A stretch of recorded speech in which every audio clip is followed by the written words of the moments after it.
And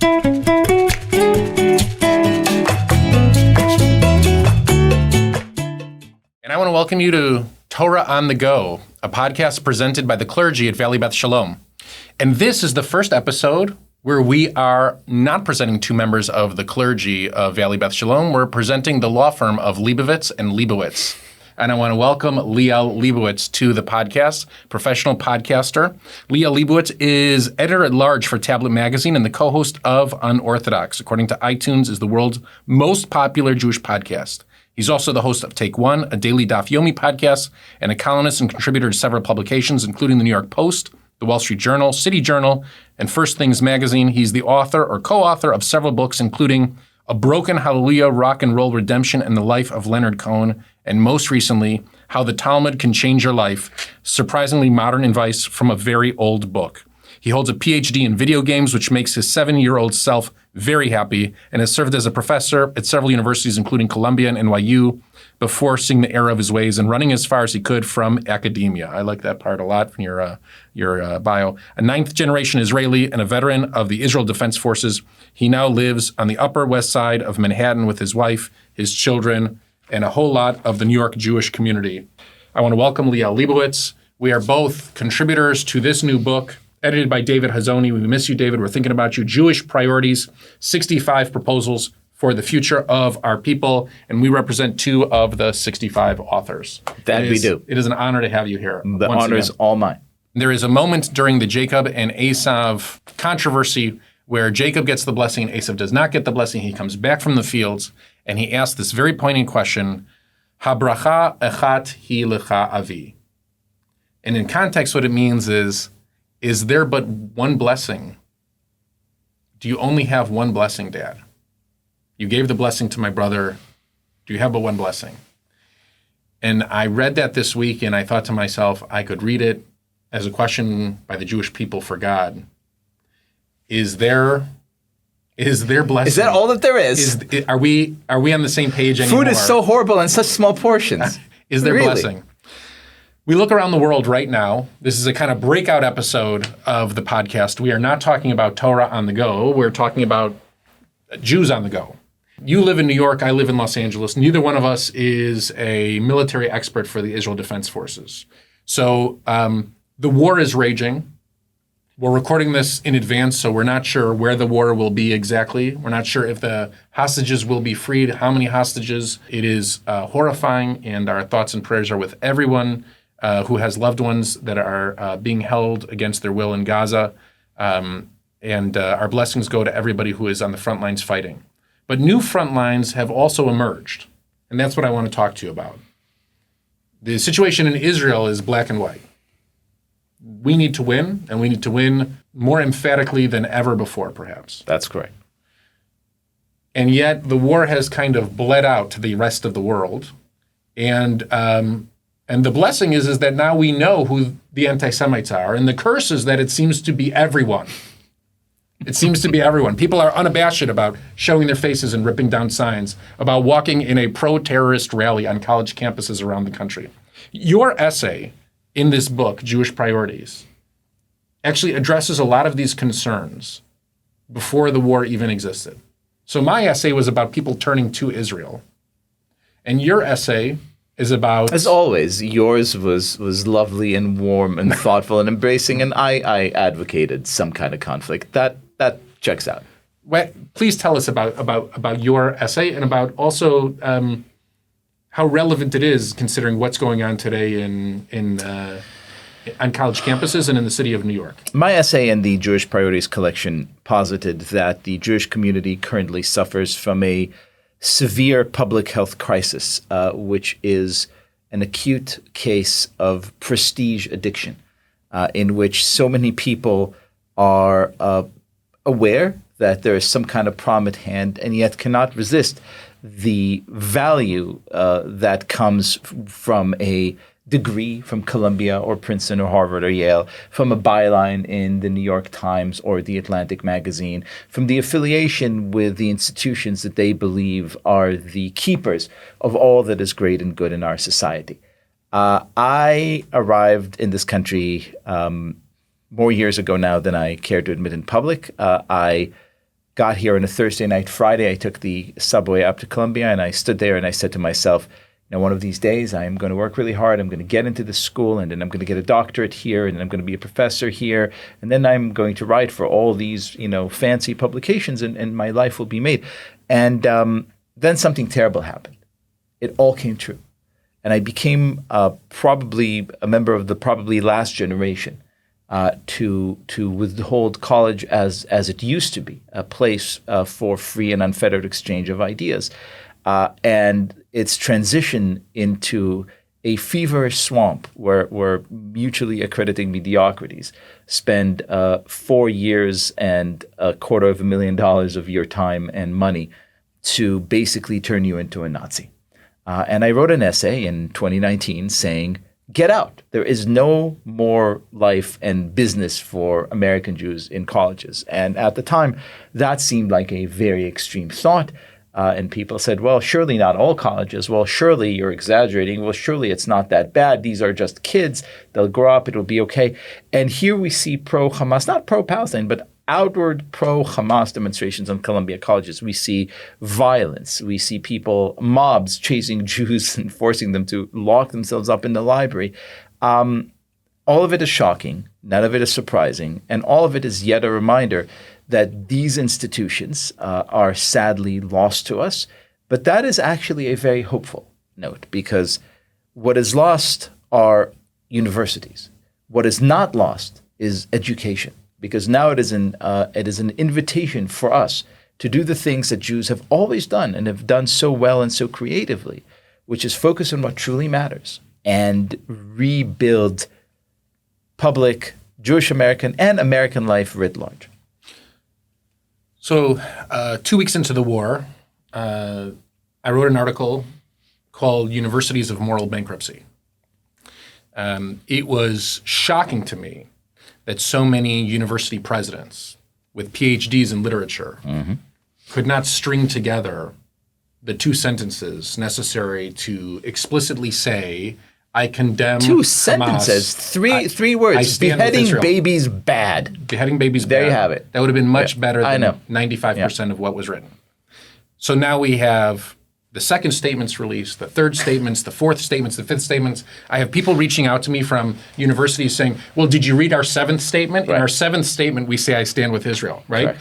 And again, it takes people a long time to say things sometimes, and they often like to fall back on, well, I didn't know. These are, according to our standards here in this country, the most highly educated people in the world, all claiming total ignorance, inability to express themselves. Okay, so I gave a sermon and wrote an essay where I espoused the belief that I never thought that part of my career objective would be turning people away from Harvard and UCLA and turning them towards University of Florida and University of Arizona.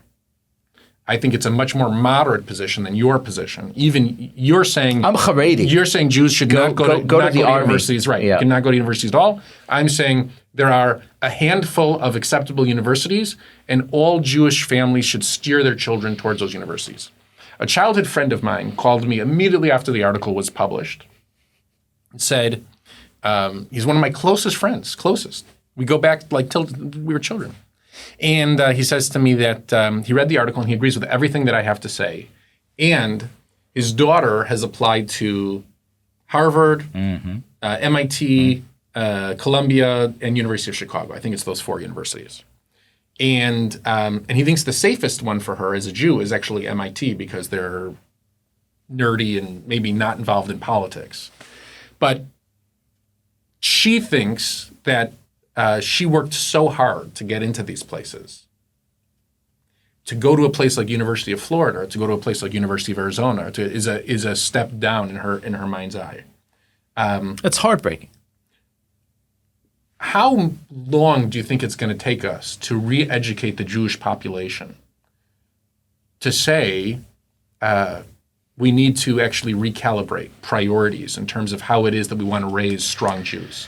This is a Torah podcast, so I feel within my element to bring a little bit of Torah into answering this question. This is my favorite Rashi of all time. It's a very famous one, but one that I think about, 4 times a day. It's the Rashi in which we learn in the story of the Exodus that Bnei Israel, the people of Israel, left Egypt chamushim, which is a word in Hebrew means armed. And Rashi's like, wait a minute, these were slaves escaping in the dead of night. They did not have AR-15s or even sticks. I mean, they really were in a hurry. And he gives a horrifying interpretation, which is chamushim actually really means chamishit, or 1/5. In other words, says Rashi, only 1/5 of the Israelites chose to leave Egypt. 4/5 said, I know I'm a slave, but hey, at least I know where my next meal's coming from. Hey, at least it's comfortable and warm in this house. Hey, this is okay for me. Only 1/5 ventured forth to the desert. Sadly, I think that's the answer to your question. Because I think if you're not seeing this by now, if you have not stood up and risen, if you still continue to play by the same set of values and beliefs, I don't know that there's any additional data that you must receive to change your mind. Thankfully, I think that we are seeing a whole lot of younger Jews who are saying, yes, I know that I've worked my entire life towards this, but actually all these sets and all these values and all these things that I was told by my parents and my community were the things I ought to aspire to, were actually all, supremely idiotic, because even if they still were not totally, infected with the mind virus of antisemitism, there are other virtues that I would rather focus my life on. I don't want to define myself in opposition to anything. I want to double down on my Judaism. I want to double down on Torah. I want to double down on Israel, which is why you're seeing such great engagement and livelihood in, kids who all of a sudden discover their Judaism and revel and relish in it. To me, that's the answer. I think it's going to be terrific, but it is going to leave a lot of other families behind who, like your friend, say, hey, it's not fair. The bastard changed the rules mid-game. Habracha achat hi lecha. Is there but one blessing? Is there but one path forward? And is college the only answer? And is the Ivy League still the answer of all answers for the Jewish people? You're 100% right in saying that there is no more data that can be presented to people. So people who look at the lay of the land and say, I want to send my kids to these places, it's not a rational decision. They are, this is just, inertia carrying them forward. Mm. The interesting part about Chamushim, that Rashi, is that, like many Rashis, he gives many, many explanations. Chamushim could mean armed. It could also mean weak, according to the commentary, okay? So those standing in the same place, some people do it out of a sense of strength, and some people do it out of a sense of fear, right? So people make the same decision for different reasons. People are saying, well, we have to go because we have to change them from the inside. So I want to just voice that opinion because I'd like for you to respond to it. If we were to pull out, if there would be no more Jews left, there was an amazing article, first of all, by Tablet Magazine called The Vanishing. So I want people to read it because The Vanishing will portray that this isn't a decision made by Jews alone. This is a decision made by the Ivy League. So if you look at attendance and enrollment at Harvard, at University of Pennsylvania, that used to be known as the Jewish Ivy League, they're not choosing Jewish students anymore. So in a call for inclusivity, they are reducing the amount of Jewish students that they want on their campuses. So while people call out and say, what would happen if there were no more Jews at Harvard anymore? I'm asking you, Liel Leibovitz, what would happen? What would happen if there were no Jews at Harvard? You're seeing it right now, and you'll see it even more clearly in the very near future because Harvard and Princeton and Yale and Columbia and a whole host of other American fine institutions are now essentially finishing schools for the sons and daughters of the Chinese Communist Party, the Qatari terror-supporting state, and a whole other elements that have brought very, very, very, very big money to American university. You're talking about billions of dollars. I'm talking about the Qataris investing, I believe, if my numbers are correct, something like $10.7 billion in the last 10 years. In the Ivy League institutions. In American universities writ large. So if all Jewish philanthropists pulled their money and they lost hundreds of millions, billions of dollars, doesn't even compare. They lost nothing because here's how an American university is run right now. An American university is currently run in a very similar fashion to an Arby's. It sells franchises. NYU has, NYU Shanghai and NYU Doha and all these places that you could go to NYU and get the same exact, NYU brand. Abu Dhabi. Yeah. NYU Abu Dhabi, sorry, not Doha. And you could get the exact same brand in your country, just like you could walk into a McDonald's in any country in the world in which you want. That is very, very big money, and that makes these universities think not like educational institutions, but like corporations, which is why these very smart people couldn't really string together a statement about a clear-cut moral issue, because it is not a moral issue for them. It is a business decision, and they don't want to, quote-unquote, alienate their core constituent consumers. And so you're seeing this right now, and the reason why I think American universities are lost is because in a very large part, there are significant business forces that are pushing for their demise. I mentioned one, let me mention a few more. Look, the only reason, if you think about this, to have university education in general at all, there are only two reasons, or only two viable reasons. The first is to have an excellent education. The second, perhaps no less important, is to have some kind of prospect for a better job once you graduate. On the first front, I think American universities have shown themselves to be failing. And again, that is by and large the result of economic forces, not to sound like, the recovering Marxist that I am. But at NYU, where I taught, in my department, 73% of the classes were taught by adjuncts who were very nice and very enthusiastic people. They were paid $500 a month. Now, people here in LA, I think, could still imagine what life in Manhattan costs like in the West Village, which is where NYU's campus is. You cannot get very far in $500 a month, which means that the level of education that 73% of the people taking these classes got wasn't very high. Now, cut to the second argument. Okay, well, then isn't it still a requisite, kind of a requirement to get a job? The answer is no, because these days, if you want a job with Facebook or Google or Apple or any of the companies that you really do desire, none of them require a college education, because education is always, tethered very closely to socioeconomic means of production. And now we live in the information age where we simply do not need the same kind of factory-like university education that we used to get.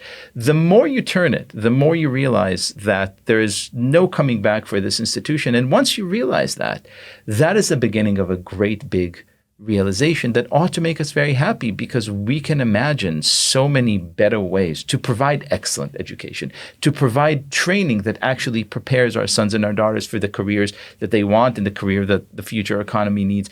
All we have to do is stop being prestige addicts and realize that Jews, from Moses to Joey Ramone, have been outsiders. We have not sought the imprimatur of polite society. We're just off there in the margins doing our own thing, man. And once we start thinking like this again, that's when we win. So there's two books that I'd like to talk about with you. One of them is called The Pity of It All. Okay? And that's basically about how German Jewish society was on a terrible downward spiral, okay, thinking that they were being accepted. Okay? So everything that they experienced was for the sake of prestige and acceptance and everything. And as it turns out, they walked straight into Nazism. It feels like October 7th was such an ultimate wake-up call for Jews everywhere around the world. Everywhere. To the point where I really think that moving forward, there will be October 8th Jews and October 6th Jews. And that will define us far more than whether somebody is Orthodox, Conservative, or Reform. It'll be in the level that they are willing to have their eyes open. There will be October 8th Jews and people who are no longer Jewish. Well, that's something totally different. And I think that that could be. I mean, if you understand if you understand the driving force of the pity of it all, that basically is what happened. Yep. Right? That's exactly what happened. And so if you don't recognize the changing circumstance of the Jewish community, you're essentially stepping off the train of the Jewish community and no longer participating in the grand narrative. The train metaphor is interesting and correct. Yes. That's exactly right. That's right. Unfortunately. The second book that was written about the same exact time period was written about a gentleman who attended a prestigious law school and could not understand how he could not get a job. He was a part of all of the pomp and circumstance of Austrian society and was extraordinarily frustrated. All right?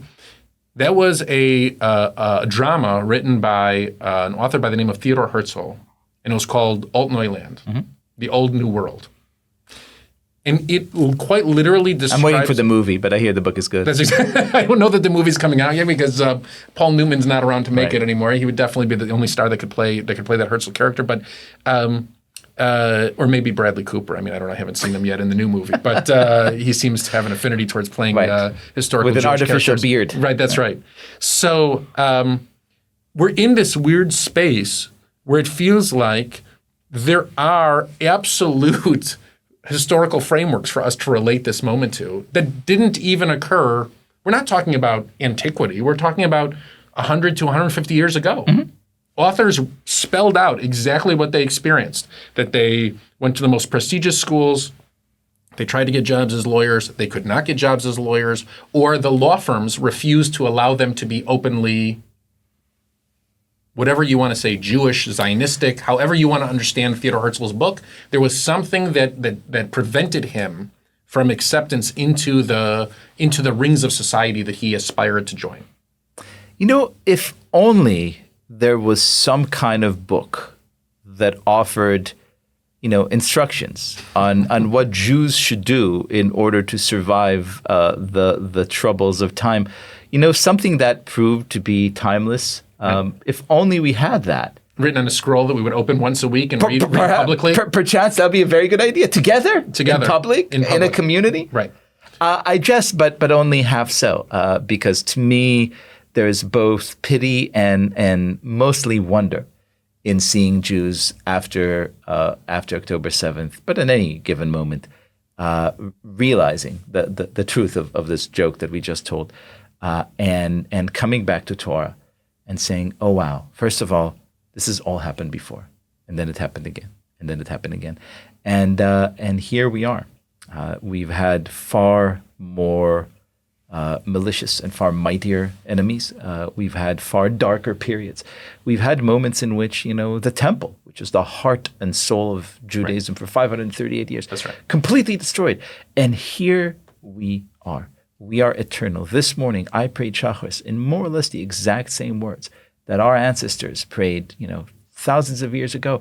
And if I could project myself 1,000 years into the future, I am pretty sure I would be able to speak with my great-great-great-great-great-grandchildren in the exact same language because we all kept these traditions alive. And furthermore, we would also see each other as family. We would recognize that we belong to the same thing and we would love one another. If that doesn't give you solace and joy and comfort, I don't know what will. And Harvard's not part of that 1,000-year future. Harvard is an idol. It's idolatry. Just stop being idolatrous. Again, there's a whole book about it you should read. Don't be idolatrous. So I could imagine, and this is a joke I made to somebody, back in antiquity, there was a university of, let's say, Pharaoh. Okay? And we think of ourselves as slaves, like we went out to the fields and we worked. But according to a lot of traditions and commentaries, there was all sorts of levels of slavery. It wasn't just that we went into the fields and worked and weren't paid. Right. We were some were adjunct professors. We were enslaved to the ideas of Egypt. We were enslaved to the ideas of Egypt, to the culture of Egypt, to the society that was presented to us by Pharaoh. We wanted to belong in that society. And something happened that sparked an awakening. And it was actually the murder of babies. It was precisely the murder of babies. That was too much for Jews to swallow in ancient Egypt. Because the course of history, look, it's so interesting because most of us, when we attend school and we go to history class, we understand very well that there was such a thing called the Renaissance and such a thing called the Dark Ages. We have these historical periods and we understand that they are real. And yet when it comes to our own time, we think we're above it all. We live in something called the present, right? Which is a warm stream that has no beginning and no end because we're here in it. But we live in a historical period. And this historical period is an embodiment of a central drama that you could read about in Leviticus, which you could read about in Exodus, which you could read about in all these books, because it is an ancient struggle between Jews and pagans. The people who slaughtered babies, even though they did it purportedly in the name of Islam, a religion I happen to know a little bit about, these are not Muslims. These are pagans. These are savages who have the different kind of belief that we have seen throughout time immemorial. And the struggle that we are having right now is between people who want to hold to these pagan values and exalt them and desecrate the human body by committing these atrocities. And the people who, just like the Jews of antiquity did, and Jews from time immemorial, and just like the Torah teaches us, say no. Chaviv adam shenivra b'tselem. Every person is holy because we were all created in the image of God. That is the struggle of our era, and it is not complex at all. It is wonderfully simple.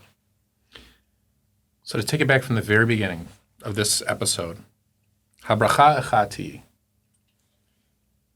it is the same blessing that we've always sought that will ultimately be the blessing that blesses us as a people once again.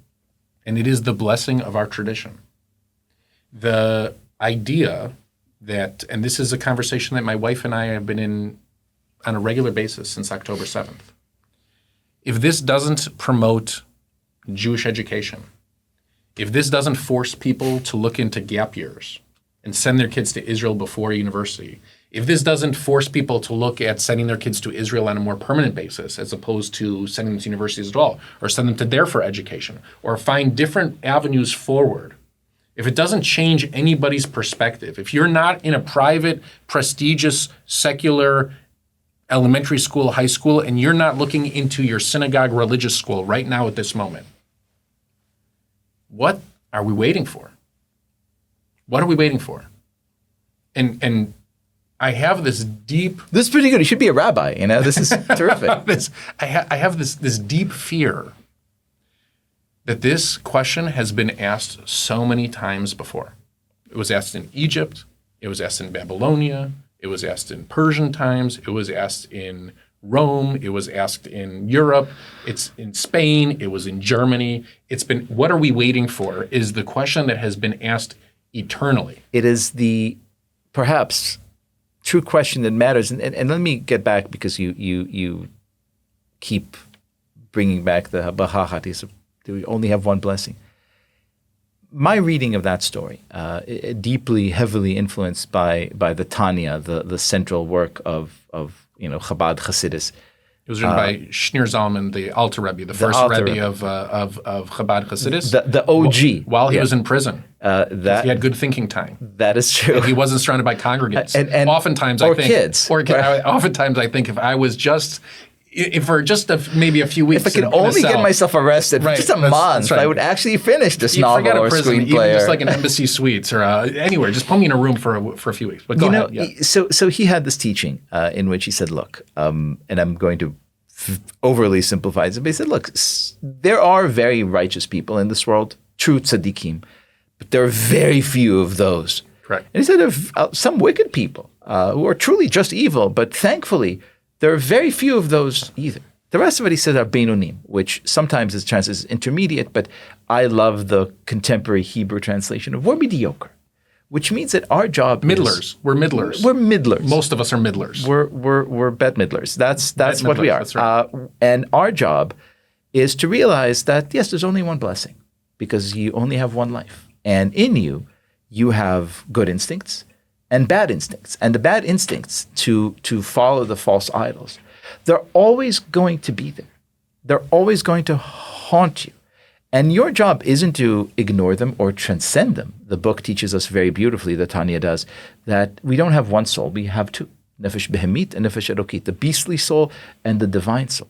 And our job is to do what Jacob does in the parsha that we learned this week and use sometimes trickery or treachery or all of our darkest instincts, but towards divine causes of getting that blessing.